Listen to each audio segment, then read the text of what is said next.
पिंपरी चिंचवडच्या मोशीमध्ये कचऱ्याचा डोंगर इमारतीवर कोसळला. 9 जणांना सुखरूप वाचवण्यामध्ये यश, तर अजूनही 9 जण ढिगाऱ्याखाली. बचाव कार्य सुरू. चिपळूणची वाशिष्ठी नदी इशारा पातळीवर, तर जगबुडी नदी धोका पातळीवर. नदीकाठच्या नागरिकांना सतर्कतेचा इशारा. प्रशासन अलर्ट मोडवर. कोल्हापुरात पंचगंगा नदी इशारा पातळीवर. नदीकाठच्या नागरिकांना सतर्कतेचा इशारा. नाशिक जिल्ह्यासाठी आज पावसाचा येलो अलर्ट. 1ली ते 7वीच्या शाळांना सुट्टी, तर सर्व शाळा आणि महाविद्यालय नियमित सुरू राहणार. 13 जुलैपर्यंत जिल्ह्यातील सर्व पर्यटन स्थळावर प्रवेशबंदी. राज्यातील शिक्षक संघटनांचे आज राज्यव्यापी शाळा बंद आंदोलन. बीएलओची कामं, एसआयआर, अशैक्षणिक कामांची सक्ती, टीईटी संदर्भातील मुद्द्यांवरून आक्रमक. सामूहिक रजा घेऊन शिक्षकांचा एल्गार.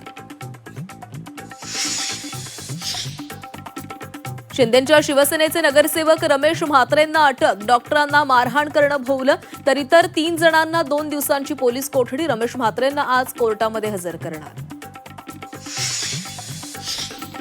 अधिवेशनामध्ये आज पाऊस आणि अंतिम आठवड्यावर चर्चा. कामकाज सल्लागार समितीच्या बैठकीमध्ये हिवाळी अधिवेशनाचा कालावधी ठरणार.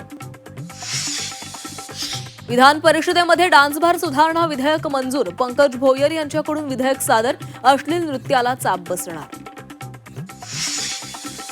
नागरी सुरक्षा सुधारणा संहिता विधेयक परिषदेमध्ये मंजूर. गृहराज्यमंत्री योगेश कदमांकडून विधेयक सादर. विधेयक सादर केल्यानंतर विरोधक आक्रमक. मुंढवा जमीन गैरव्यवहार प्रकरणी बनावट दस्त कोर्टाकडून रद्द. स्टॅम्प ड्युटी माफीचा निर्णय महसूलकडे असल्याचं कोर्टाचं महत्वपूर्ण निरीक्षण. झी 24 तासनं उघडकीस आणलेलं गैरव्यवहार प्रकरण. माऊलींच्या पालखीचा आळंदीहून प्रस्थान. ज्ञानोबा तुकोबांच्या जयघोषात वारकऱ्यांचा उत्साह ओसंडला. मुक्ताईंची पालखी बीड मुक्कामी.